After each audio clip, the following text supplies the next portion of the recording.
जय जय राम कृष्ण हरी. सुजन हो, श्री ज्ञानेश्वर महाराज कृत श्री हरिपाठाचं चिंतन गेल्या अनेक चिंतन मालिकेत आपण माऊलींच्याच कृपेने अभ्यासलं. माऊलींना ज्ञानियांचा राजा असं का म्हटलं जातं याची प्रचिती हरिपाठातल्या अगदी प्रारंभीच्या अभंगापासूनच येते. आधुनिक अभ्यासाच्या भाषेत बोललं तर हा हरिपाठ अद्वैताचा गाभा सांभाळून नामस्मरणाच्या अमोघ साधनेवर लिहिलेला माऊलींचा शोधनिबंधच म्हणावा लागेल.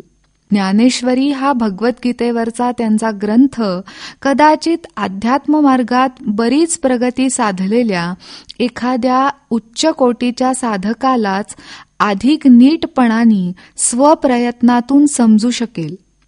सामान्य साधकाला किंवा मुमुक्षुजनाला तितक्या कुशलतेने तो स्वतःहूनच समजेल असं नाही. पण हरिपाठ मात्र नवीनच परमार्थाची सुरुवात करू इच्छिणाऱ्यापासून उत्तम साधक होऊ इच्छिणाऱ्या प्रत्येकाला अगदी स्वप्रयत्नातून समजू शकेल इतका सोप्या रसाळ पद्धतीतून रचण्याची माऊलींनी काळजी घेतल्याचं दिसतंय. दिवसभराच्या व्यापातून आत्मिक समाधानासाठी परमार्थासाठी म्हणून अगदी काहीच करता येणं शक्य नसेल तर किमान एक वेळा तरी हरिपाठ वाचून दिवसभर होईल तितकं भगवंताचं नाव मनापासून घेण्याचा प्रयत्न केला तरी देखील स्वतःचं पुष्कळ कल्याण केल्यासारखंच होईल. सर्व संतांप्रमाणे माऊलींनी सुद्धा या कलियुगाचा विचार करून प्रत्येकाला जमेल अशी नामाचीच साधना करण्यासाठी प्रेरित केलं आहे. अगदी आधुनिक विज्ञानशास्त्राचा अभ्यास करणारे काही पाश्चात्य देशांमधले वैज्ञानिक सुद्धा भारतीय नामस्मरण साधनेतल्या मंत्रशक्तीचं सामर्थ्य निर्विवाद मान्य करतात.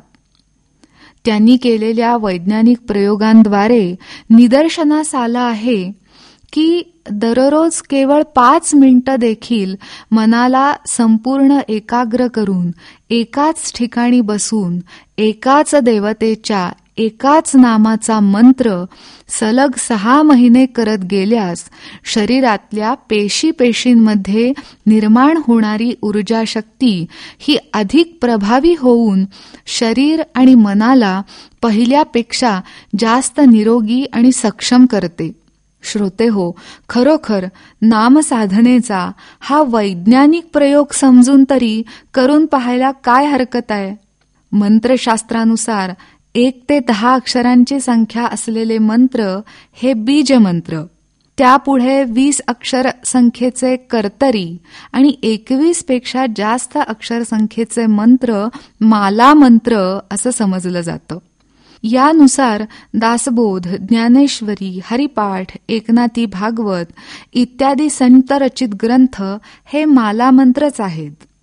आपल्या सद्गुरूंना स्मरून कोणताही एक ग्रंथ आणि सद्गुरुदत्त नाम प्रमाण मानून सतत त्याच नावाची आवर्तनं आपल्याकडून घडोत हाच आशीर्वाद माऊलींच्या चरणी आज आपण मागू आणि त्यांच्याच पसायदानाच्या बोलांप्रमाणे विश्वात्मक देवाच्या चरणी घडलेला हा संपूर्ण वाग्यज्ञ अर्पण करू. जय जय राम कृष्ण हरी.